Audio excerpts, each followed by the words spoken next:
Okay, Ryan, we're now past the 2026 trade deadline in the NHL, and two things are still for certain. The Leafs are terrible, and Colorado is still the undeniable favorite to win the Stanley Cup.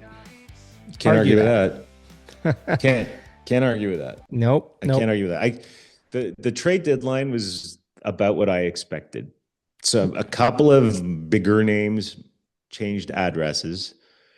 It was so late. There was one shocker trade. Nobody saw the John Carlson trade coming, but everything else was just sort of like a bunch of depth pieces. Right. It was the shock of the trade deadline was how late everything happened, and how many big players like Krocek and some of the other big names on the board didn't go. Yeah. And well, did anybody really think that Robert Thomas was actually going to get traded at the deadline? I think there was serious talk. I just think that St. Louis was really, I don't blame him. He's got term left on his contract. He's a great player. They were looking for a haul, and they were looking for somebody desperate to take him and give them a big return. And yeah, that kind of haul comes in the summertime. It doesn't come at the trade deadline. You might see that in the summer, right? I think there's a few things. Same thing for Toronto with OEL. They were rightfully not going to give a player of his stature up for a second round pick. They were looking for a first rounder and they were able to give Scott Laughton out for a third round pick. Geez, we'll get into that in a second. But I think that's, and the other thing that, and I watched the TSN trade deadline from start to finish. I was the fool watching for 8 hours. But they did a great job, a lot of fun, made Sportsnet look like fools. But, I think what some of the other talk was, the big difference this year is that salary cap for the playoffs is in play. And a lot of teams are trying to figure out how that's going to affect their lineup, how that's going to affect what they could do at the trade deadline, because, the last couple of years, as long as we can probably remember, is that the playoff teams were all over the salary cap come playoff, and especially the Stanley Cup winner was normally $3 to $4 million over the salary cap. So yeah, it this feels year to me probably that changed the tone of how players do it, and then you didn't see a lot of players with term move hands because of that, probably. Yeah, I think just a different way of putting what you're just saying is it kind of limits the big swings to teams that have people on the LTIR, the long-term injury reserve, who are not coming back for the playoffs. Right. And that's not a deep list. And so, you had Dallas because they're, going to miss Tyler Seguin. Right. And, Florida was a seller, not a buyer. But, it definitely sort of the big names people were expecting were not. Yeah, Krocek being not the moving. biggest, right? Krocek and Thomas were the two biggies that a lot of people talked about. A lot of people thought, you can understand Robert Thomas, but there's been so much talk about Krocek and the Rangers selling everybody. Trocheck, Trocheck. But Vincent Trocheck is a 20-goal third line center at this point in his career. But he's a gritty, on a good team, tough guy in the playoffs. He's a good playoff player. He could be, but whatever. Yeah, yeah. Well, Braden Shane moved teams. He's the same type of guy. Just he's maybe a few older. years old. Yeah, a little older, a little more gray beard on him. Who are you calling a gray beard? What's wrong with having gray in your beard? But look, we didn't talk about it today. You didn't wear the baseball cap, and now everybody's going to get to see your lovely coif. Look at the flowing locks that I'm not showing again. I brought something else to the table today. You can see our backdrop, and we got the new logo. We got a little bit of a rink pro motif, so you don't just have the black background. I'm impressed. I'm impressed. Over the next, we're getting this real. You're an artiste. I'm trying. Thanks to AI. But no, we're trying to step up our game a little bit here. So. Okay, so how do you want to structure our trade deadline coverage? Do you want to talk about the Leafs and Habs first, and then talk about the big moves around the league? I think we talk about our Leafs and our Habs, and then we'll go around the league and talk about the winners and losers. The Habs will be quick. They didn't do anything. Well, we're going to have an argument about the Habs when we get there. Let's start with the Leafs, because I think we both agree that it was a complete terrible day for the Leafs. Trey Leaving game came out afterwards saying we were trying to add a lot of some refill the cupboards, really, and bring in some young talent. But it was a buyer's market. Sellers like Toronto had trouble trying to offload their UFAs. And, bad deals were done. I can't say bad deals because the market would bear what the market would bear. But the bad deals were done last year, picking up Laughton for a first rounder and Grabenkin, and picking up Carlo last year for a first rounder, Minton, and a first round pick, which is top five protected. Um, and then in the return for Lawton, who you gave up a first rounder for, you get a third and maybe a second if the Kings make the playoffs. McMahon returns you a second and a third. Um, and the surprise of all of them, you get, a conditional first round pick, top 10 protected, and a couple other picks. But you have to say this is a complete failure by Trey Levin to really significantly make a mark on the team. Yep. By the way, that last bit is such a minor bit, but it tells you everything about Trey Levin, which is the Colorado Avalanche, who are not going to have a top 10 draft pick for the next decade, most likely. They managed to top 10 protect their pick in that deal. And for Carlo, Treliving couldn't get that with Carlo. And we gave up a prospect in Fraser Minton. Yeah. Just terrible. And look at last year, the Leafs were going for broke and people were holding them to the fire. I get it. But to your point, now we have to reset, right? The Leafs, we're not going to be a competitive team for the next couple of years. We're 2, 3, 4 maybe years out from really being in a competitive spot. The question mark is, which is Trey beyond Levin the guy? Is this the guy you want to do the rebuild? And no. Right, and that's the problem. See, and Berube's not the coach either. Right, and the only thing that good maybe to come out of this trade deadline and the fact that we didn't do a lot, because now you have to make a decision on Riley over the summer. He's going to be hopefully a move at the draft or over the summer. OEL, the same thing. You don't want to get rid of OEL because he's got a little term and he's in, but he's going to return you something, and you're not going to be competitive while he's around, so you might as well turn him into something. But I got another question. Hold on, but do you want Trey Levin being that guy? And it's the only thing that maybe is good that we didn't do anything is that maybe now they can clean house, get rid of Trey Levin, and have someone start over. Yeah, but there's a more important question in there, because I think the answer is given for Trey Levin and Berube. The bigger question is, if you accept the premise that the Toronto Maple Leafs are not going to be contenders for at least 2 to 4 years, that takes you out of Austin Matthews' current contract. Well, that's the problem, right? You got 2 years left on him. You're going to have to start talking to him and try and extend him before the end of this contract if you believe that he's going to be your star player in 3-4 years, right? If he's still he's in his prime now. In 3-4 years, is he going to be the player you need him to be to take you to the Stanley Cup with a new set of players around him? Younger set. Is he going to be a complementary piece? Is he still going to be the leader? We don't know that. We're seeing a fall off right now in his game because, let's be honest, the team sucks. So it's not helpful that players around him, they've not given him elite talent to play with. As much as I've lambasted him to the wall, he's not surrounded with a great team. So, but you're right. They need to make a decision on him. And in the next 2 years, do you sell him? Right.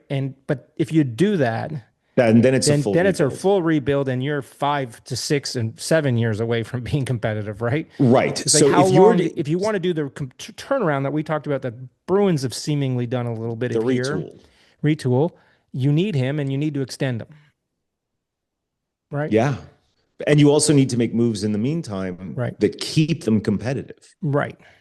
And that's the trick to doing the trick to doing that and not ensconcing yourself in the mushy middle for a decade. That is the hardest thing. Well, you have to thread that needle, right? And we talked about before we got on air. We are dangerously close. And I say we, the Toronto Maple Leafs are dangerously close to going back to the 1980s and being that team that was completely unwatchable and terrible and bottom feeders. And it's actually a reason why we are where we are now. Bad teams, draft picks, so forth and so on, and build over time. But do we want to go back to the 1980s? I don't. That was horrible watching television, Leaf TV. It was terrible. And I don't think they want to go there. So you're right. They need to thread the needle, and they need to pick up some great talent. You can't do it all in free agency because then you get a really expensive team really quickly, which is a problem, right? And we're seeing that. We'll talk about the Knights in a little while. The Knights are a really expensive team, and they're not having a great season and they got nobody in net and they couldn't afford to go get somebody. But you don't want to be that team that's too expensive really quickly. So you need to do it a little bit of, you need to have patience, 2, 3 years of some good draft picks, some young kids coming up and hopefully doing some good things. And then in free agency, pick up some players and extend some of your talent, your big name talent to be able to go and trade some guys like Riley and maybe OEL that can bring in somebody a little bit younger that has talent, maybe equal talent to them, right? But has longer road. Yeah. But I don't I'm think just, I'm not, Treliving's the look, guy to do that. And I'm Berube not is not a a, development coach. We said that last week. yeah, look, I'm not a general manager, but it's very difficult for me to see the path Yeah. for the Maple Leafs, given the assets they have, right? They've got a barren farm system. They've got exactly two prospects who are sure, nobody's ever surefire, but like No. probable NHL talent. They've got no first round draft picks in the next 2 years. It feels to me that you're not Yeah. acquiring draft picks to draft people at this point. You're acquiring draft picks to use as assets to try to trade for talent that can help you now. Potentially, but you do need to restock the minors. They, You need to use some of those draft picks to actually draft some young talent because again, you can't do this all in free agency and you can't do it all through trades. You got to develop right. some talent. So it has to be a mixture of all. And you're right, the needles got to be thread really tightly. It's going to be really difficult to do. Can they do it? You look at this team right now; they're terrible to watch. And Yeah. you said that we might not have a first round pick next year. We actually might have a pick this year because we're only 8 points up on the fifth place team, the fifth worst place team right now, and It's our pick hard to for be 26 is top 5 protected, and we're not far from either right, falling there but they're or what? getting They're a eight. lottery pick that goes there. What they got? What? 22 games left? 21 games left? 18, and it's 18 going to be a games left. painful 18 games to watch. Fine, but do you know how hard it is to be 8 points worse than the fifth worst team in the league to get to that level? We're 0-7 since You're going to the need to be break 0-18 and minus 39 goals against. We aren't far. And again, you don't, even if we fall to the top 5, we're not guaranteed a top 5 pick if we fall out of the top 5. You need to be in that top 8 to have a reasonable chance of dropping into it. No. You have to be in the top 6 to have a reasonable chance because the odds of dropping in the top 5 from the 7th or 8th position are really low. Oh, yeah, I get that. But really low. And by the way, to your point, it's really want to unlikely we're give going to drop to the top seventh, 5. So you got to get as close to it as you can. Yeah, and the way they're playing, it looks like they're going for it. Yeah, the way they're playing, they're going to end up getting there. They'll get the fifth slot, and then they'll lose it, and then in the lottery, and then the Bruins will get a 6th draft pick. Right. Great. Yeah, that's the problem. Both of us will be pissed off. yeah, no question. Oh, it's just bad. So let's get off the Leafs. Yeah. Okay, so now you can yell at me about the Canadians because I'm so thrilled let's move to that the they Canadians did for a second. Are you? I know last week we talked about it, and you said I'm okay if they stand pat.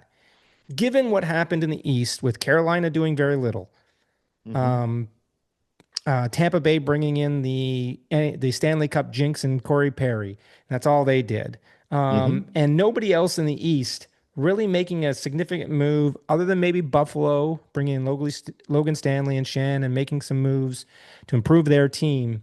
especially their blue line. Yeah, The East is wide open. Why wouldn't the Habs do something to really push them over give themselves the optimum opportunity to take a run at the East? Whether you win it or not is questionable, but of any year, the East is so wide open. This is the year. Why wouldn't you go out and get somebody? Because your goaltending this last few weeks has been terrible, and your defensive woes are just magnifying it. Okay, fine. So let me look at it this way. Hughes and Gorton were not going to go out and get a rental. They're building something for the future. If they were going to make a deal, they were going to make a deal for somebody with term. But the future might be now. The future is not now. The future is not now. The window. That's the debate we're having. It is even not. Even everybody on the panel was like, Button, Carly Yakova was going up one side. First of all, look, Craig Button, God love him and his shirts, but the man's been blowing smoke up the Canadians' butts for most of the season. Yes, they are a good team. They are a playoff team, but here's where they are. Okay, this is a team as constructed that can win a round, maybe 2, as constructed. if they make a rental acquisition for, a first round draft pick or other assets, they'll get a rental. And if you're looking on the back end, because they were really looking for a right-hand defenseman, uh, you're going to have to get somebody who is significantly better than either Arbor Jacki or Jaden You Struble, probably who are could the have got two. OEL for fairly cheap price. They don't need OEL. They need somebody who can go in and thump you in front of the net. OEL is a tough. I'm actually being Oh, really surprised how please. good he's being physically. Please. I don't know. Don't sell me. The trade deadline is I passed. know, but you also could have gone a goaltender. Fine. Bobrovsky So wouldn't have cost a lot. He could have been a rental. It wouldn't have they, cost they, you a lot. yes, it would have cost a fortune. They would have wanted a first round draft pick for them because Florida has no first round draft picks. They would have insisted on that. Maybe, but a shot. You So having Bobrovsky on your lineup, no. winning, you could I have. by the way, Bobrovsky's got an 880 something Yeah, but save that team's percentage playing in front of a terrible in much front better of him. than the Canadians have at this point. So I don't feel necessarily like he was going to come and be a savior. Now, Hughes was apparently looking at a longer term deal, like this, getting somebody with term, and it was supposed to be a blockbuster kind of thing, and it didn't work out. And he's not talking about who it was Do you because know he what wants position? Do you think to. it was a defenseman or a goaltender? No idea. It might have been a second line center. It Maybe could have been Robert Thomas. Who Maybe it could have knows? been Robert Thomas. But whoever it was, he's not talking because the deal might get revived in the summertime. Right. So, in the end, given the fact that if you were looking for a defenseman, because they were very clear they weren't looking for a goalie, right? So, if they were looking for a defenseman, the price you would have to pay to get somebody that was markedly better than either Jacki or Struble was going to be very high. And at best, that gets you maybe another round further. Maybe it gets you to the conference finals. But the Canadians aren't beating any of Colorado, Minnesota, or Dallas. I get that, but they had a shot, and I'm Keep your if I'm a powder dry. fan, I want my team when they're shot and the window's open. Because the window's open in the East.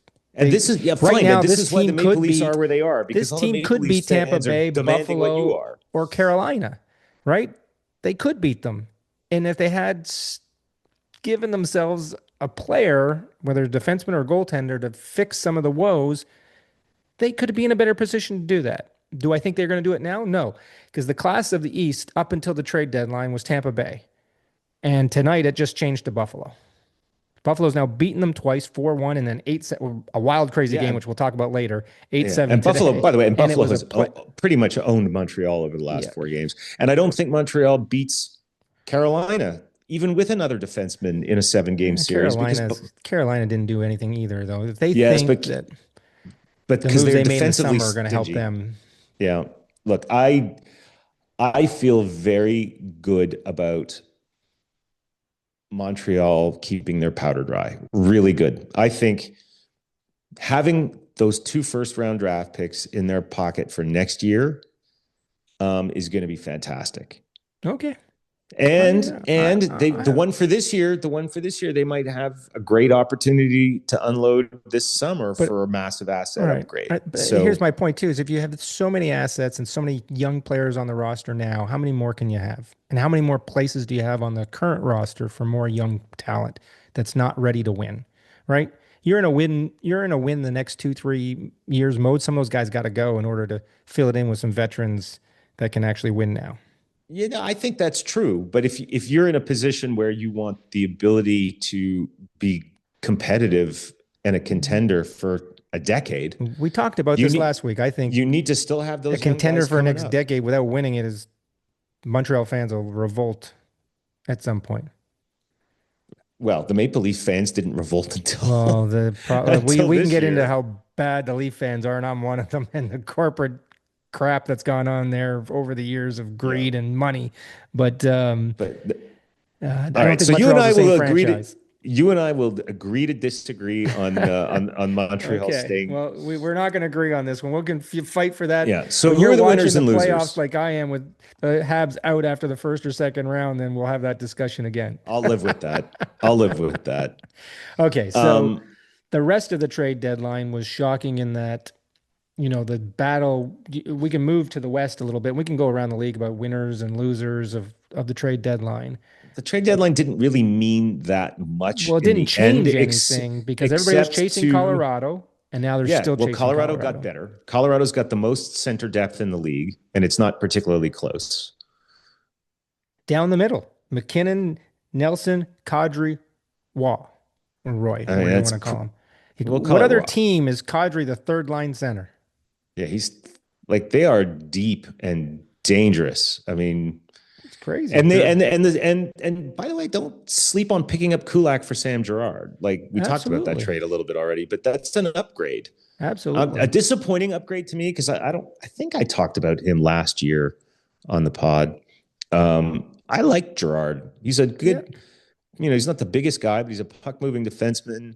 Has really good wheels, good skater, but I guess he just never really put it all together. At least right, not to the level that a championship caliber team needs.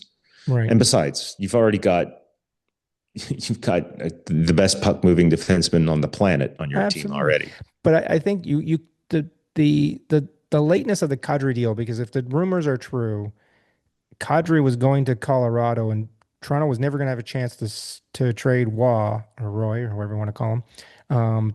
And ownership wouldn't approve the deal. So they turned and went and got Waugh or Roy from Toronto. And then it got Mm-hmm. revisited again. And they were able to pull it together really late from the sounds of it. And I think Kadri's going to do a lot more than just be um, obviously a great player. But I think since January 1, Colorado's gone into it because they were so far out in front of everybody. They went into a Yeah, little they bit of got a little sleep mode, complacent. Yeah. right? I think Kadri's going to wake them up.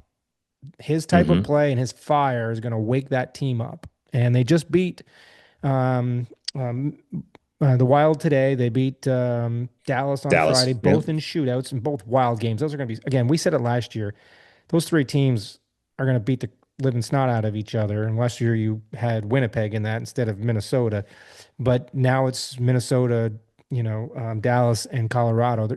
And we don't talk about it right now with the playoff structure. It's a shame that two of those three teams are going to be gone after the second round, Yeah. right? And Instead by the of way, battling to the end. Minnesota, going back to the trade deadline, Minnesota picked up some grit. Oh I yeah. mean, the Foligno brothers are back together. Yep. Um, Yep. McCarron, Schmidt, your buddy Petrie on defense. They definitely added a lot of grit. Obviously, their big move was early in January when they picked up Quinn Hughes. Amazing move. And obviously, the Wild thought they got a lot closer, if not neck and neck with Colorado, and they probably were yeah. up until the trade deadline when Colorado pulled the rabbit out of their hat and pulled Kadri out of Calgary. And then right ahead of them again. So um, I just don't see anybody picking up Dallas. Tried to keep pace with bringing in Tyler Myers out of Vancouver. Big, tough defenseman, great in his own end, has some puck moving ability, good skater. So hopefully he can help. And they've still got some great talent up front, but Yeah. missing Sagan's Colorado's going the to hurt. class. But there's no question that Colorado is the class of the Pacific of the Even with Landeskog taking a puck to the Central nuts Divisions. and Yeah, and being absolutely. out for a little Now, while. the thing that Dallas has over Colorado is goaltending because I'd put Dallas's goaltending up against Blackwood and what's his name, Edgewood or whatever his name is, the two Wood brothers, Edgewood um, and Blackwood. and Blackwood and Edgewood. Um, that's where Dallas's Achilles heel or Colorado's Achilles heel is going to be is their goaltending. Can their goaltending hold up in the playoffs?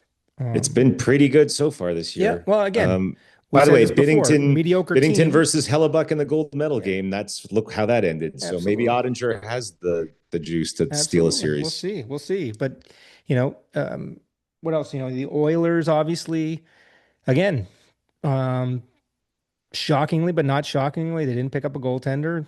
Bowman was kind of direct saying, we made our bed, we're going to sit in it. Can obviously say those words, but that's basically what he came out and said. Yep. Adding Connor Murphy on defense hopefully solidifies their defense a little bit, gives them a defensive defenseman that can help get the puck out of their own end, sort of help stabilize their top four pairings. And then bringing in Colton Dock and Jason Dickinson. Again, adding a little grit, right? Adding a Yeah. little bit more grit down on their bottom six lines so they can allow um, Nugent Hopkins to play in the top six because they were dropping Nugent Hopkins to the third line center because they had no one there, right? So you bring Yeah. in Dickinson, you can play him there, and you can allow Nugent Hopkins to go up. So again, the problem for Oilers are going to have is in the last 12 games, they've given up 56 goals. They're giving up I know it's a little scary. 4.8 goals a game. They're having to score 5 or 6 goals a game. They're playing the nights Sunday night tonight.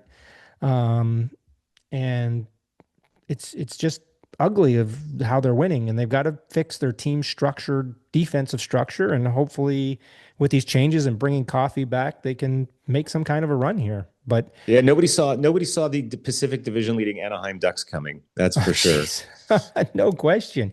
But we And all, picking up that was the big shocker trade, and the one we probably yeah, should have led off with was John Carlson at 36 and still an elite defenseman, as far as I'm concerned, traded to the Anaheim Ducks, yep, and instantly solidifying what is a very talented but very inexperienced, other than Radko Gudas and Jacob Trouba, blue it's a line. and And big defenseman because Lacombe isn't a small guy either. yeah, Lacombe. You know what? When I was watching the Canadians Ducks game. I know we were joking that he got $8 million at the beginning of the year, and we were laughing because we never heard of the guy. He's pretty impressive. Yeah, I haven't He's seen pretty much of him. impressive. He So moves the puck well for a big guy, and had a couple of rushes that led to scoring chances. And I was impressed with him. Now, is he an $8 million guy? I can't really say yes or no after a 1 game sample. But and by the way, shame on me living in LA and this being really the first Ducks game I've watched all year. But definitely shame on you. shame on me.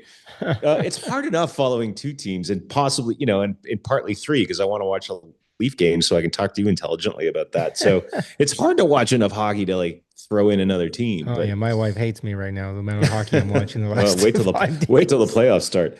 Um, so yeah, the Ducks are an up and coming team, and Well, Joe don't look Quenneville. now. They're now leading the Pacific They're Division, leading. They're leading the Pacific Division now. The which the is important because you Canadians. want to play in your division. In that division, you want to play in the division as long as you can Yeah, before you go up and play one of the big one boys. of the big three. Yes. So, Yeah. Well, the Canadians didn't play very well against Anaheim, and Anaheim, to their credit, made them pay for mistakes. right. And and then they scored a tying goal in the dying seconds to send it to overtime, and then they won in the shootout. Apparently, they never lose in a shootout. They're 8-0 in the shootout this year, Wow. or I nine mean, and 0, that's or a whatever. silly Yeah, stat. yeah, Look at and you pulling a stat out of your yeah. Look behind. at that's what happens when you watch the game. And until last night, here's a real cool one for you. Until last night, Mason McTavish was 6 for 6 in shootout attempts this year. Hadn't missed one. Really? Wow. And then he missed it last night, and they still won. Go Oh, figure. wow. Well, good for him. Yeah, But but yeah, don't look now. I mean, look, the Anaheim Ducks are not going to make a ton of noise in the playoffs because yeah. Carlson or not, they're not going to be able to keep the puck out of their net enough. Yeah, But but either of the they're other two fun to teams in that watch. division to stay in that division, the Knights needed a goaltender badly. They should have done whatever they could to go and get a goaltender because their 3 or 4 goaltenders, Hart, Schmidt, Hill, and Lindbaum, are all terrible. Hart's injured at the It's time to moment. bring back PK Subban's little brother. Oh, wow. Like it's just so bad. Like now they made their big move in January, bringing in Erasmus Anderson and hoping Mhm. that would solidify their defense because they've obviously, lost the big defenseman this year. Pietrangelo. They lost Pietrangelo, Pietrangelo. thank you. And they're terrible on their own end. And they're terrible defensively as well. And without goaltending, they got no hope. And thankfully, and I'll be the one cheering this on the most, and my buddy Sean will know I'm talking to him at this one. He'll be sitting right there beside me, along with Marner sitting with his old ex-Leafs golfing after the first round of the playoffs.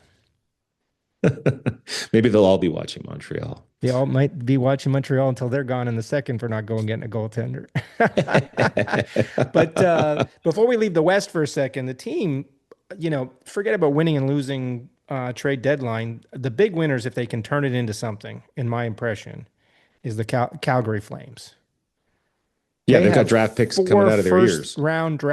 four first rounders over the next 2 years. They've got something like 8 or 9 picks in the top two rounds of the draft over the next 2 years, and they got 5 of the top 45 picks in this year's draft. If they can Yeah, turn but it's this all into what some you do young with them. talent or trade some of it for some talent, they could turn this thing around pretty quickly. And they're looking towards 28, where they're going to have a new building, to being a competitive team. So Yeah, they're Conroy's not done going to a be a good job competitive of team in turning what he 28. had. What's that? They're not going to be competitive in 28. Oh, but They'll that's be they. competitive in 20. Look, the Canadians are ahead of schedule, and it's You already want been them at four least years. watchable when they're in their new rink, and you want them Yeah, selling tickets 100. and seats. You And want them to be young and exciting, but you got to spend those draft picks wisely. yes, well, And you look Conroy's at got like he's you, going to have a year to try and figure this out. but that's all about scouting and development Yep, staff, right? Because absolutely.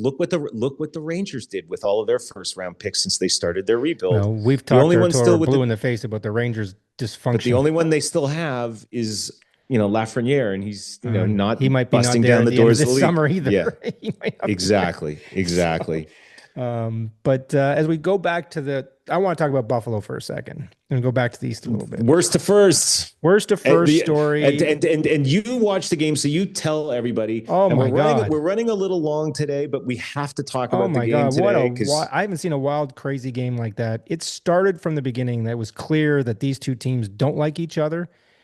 If you had turned off the TV and just listened, you would have thought you were listening to or watching Tampa Bay versus Florida. It was that ugly that quickly. There was something like 5 or 6 multiplayer fights in the first period, 2 more at the beginning of the second. In all told, there was about 100 minutes of penalties and 15 goals. At one point, it was 4-1 Buffalo. Somehow in the second period, Tampa Bay came back and then led by two during the third period. And Buffalo came back to score 3 goals in the third period to win by a goal. It was just a wild, physical, tough battle. If these two teams play for the Eastern Atlantic Division champion, again, another reason why you want to see this in the final of the Eastern Final.